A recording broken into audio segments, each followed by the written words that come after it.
বদমাশি চমকে দিয়ে খেলে বেড়ায় ডাকাতিয়া বাসি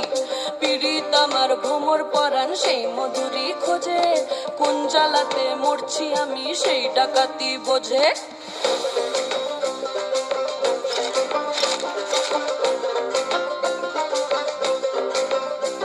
এই মুখের কথা সবাই জানে বুকের কথা কজন চুপটি থাকা আদর সোহাগ মাগবে শুধু সেজন আমার দোষী দামাল ডাকাতিয়া চাল লাগাম আমার ধরবে ঠিকই আজ না হলে কাল